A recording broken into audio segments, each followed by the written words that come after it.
j'entends bien ce qui est dit là. Bon, José Bové a eu ses 500 signatures. Je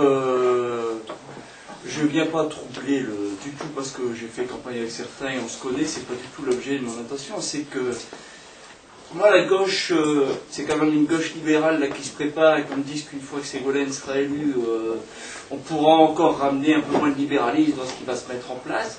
J'entends bien, un peu d'après, par rapport à vos propos, je travaille, je suis éducateur en prévention spécialisée, donc je connais les familles en difficulté, etc. Mais je me dis, d'après mes souvenirs, on a quand même bloqué le SMIC pendant plusieurs années quand la gauche était au pouvoir. Il y a des aspects comme ça qui m'interrogent. Et les délocalisations, ça touche quand même, peut-être qu'à l'échelle européenne, ça ne fait pas grand-chose, ça fait 20%, ça touche des milliers de familles. C'est aussi ça que je vois, mais ça tout le monde en est conscient, je ne le dis pas. Moi, là, et il y a beaucoup de personnes autour de moi qui votent à gauche, parce que je ne veux pas non plus de Sarkozy pendant 5 ans, mais parfois j'en ai un peu marre de voter pour sauver les meubles quelque part, si je peux m'exprimer comme ça. Et je me dis, je suis aussi tenté par la candidature de José Bové aujourd'hui. Et je voulais le dire parce que, tout simplement, parce que qu'est-ce qui dit qu'effectivement, selon vos propos, j'entends bien, hein, qu'est-ce qui prouve que ce qui est dit là ce soir, ça va bien être appliqué une fois que Ségolène sera au pouvoir? C'est un peu la crainte que j'ai. Mais je ne sais pas du tout pour jeter un pavé dans la mare. Hein. J'ai été invité. Je vous réponds franchement. Et il y a beaucoup de gens autour de moi qui se posent la question. Je vais répondre franchement avec plaisir. Allez-y. Avec plaisir. Bon, d'abord, moi, j'aime bien José Bové, que je connais bien, avec qui j'ai fait des meetings, des réunions. Et voilà, sur le plan politique aussi, beaucoup de choses qu'il dit. Et beaucoup de choses que disent les autres candidats de gauche. Je les écoute avec beaucoup de plaisir. Voilà. Et je ne veux pas du tout avoir l'air de dire il ne faut pas qu'ils existent, il ne faut pas qu'ils respirent, il ne faut pas qu'ils parlent. Au contraire, ils sont utiles.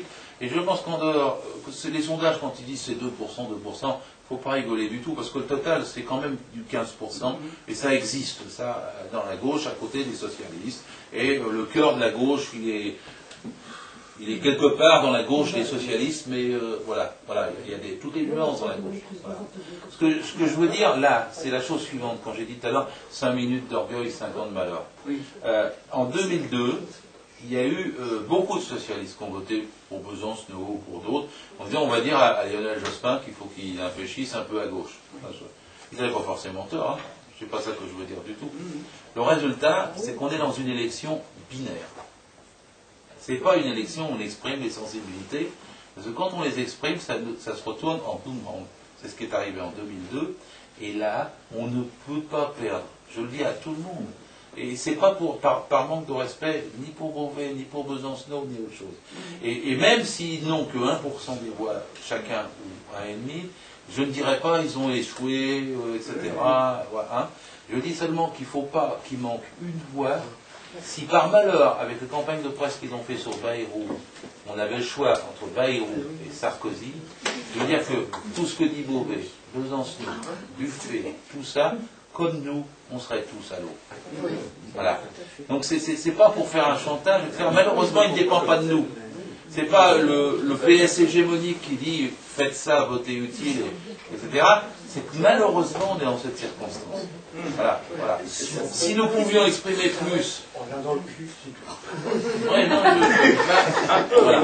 Alors, je le dis, je le dis parce que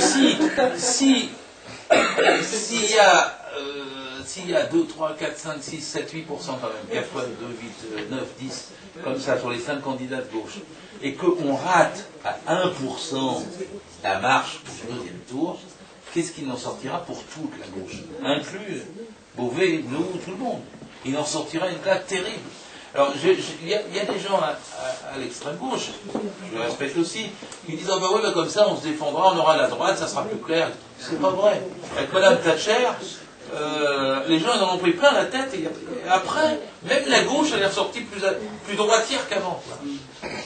Parce qu'elle a tellement été essorée que... Voilà. Donc, je dis ça avec un peu de tristesse, mais en même temps, un peu de réalisme, quoi, je veux dire. Alors, moi, j'étais quand même pour que si on a les signatures et tout, j'étais contre la coercition. C'est-à-dire, vous n'avez pas les signatures, on va pas, etc. Mais du point de vue de la conviction, sur le terrain de la conviction, je dis attention, Voilà. Et le 22 avril, il ne faut pas se tromper là-dessus.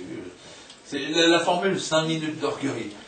5 ans de malheur, c'est un syndicaliste dans mon bureau qui me l'a sorti l'autre jour. Il me dit, oh, moi d'habitude je vote PC, mais alors là, je vote Ségolène de le premier tour.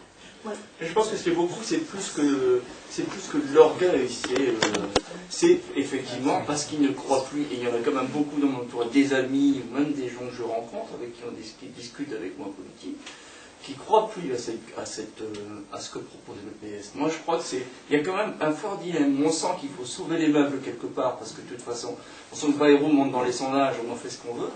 Mais je ne voudrais pas monopoliser le débat parce que j'ai bien senti que ce n'était pas la thématique, mais il y a beaucoup de personnes qui sont dans cet état d'esprit-là. Mais j'entends bien votre position, je crois. Personnellement, sans nier ce que dit monsieur, j'approuve parfaitement ce que vous avez dit, et j'allais plus loin, je vais dire, nous n'avons pas le droit de disperser les voix. C'est un devoir. Vous pouvez le dire.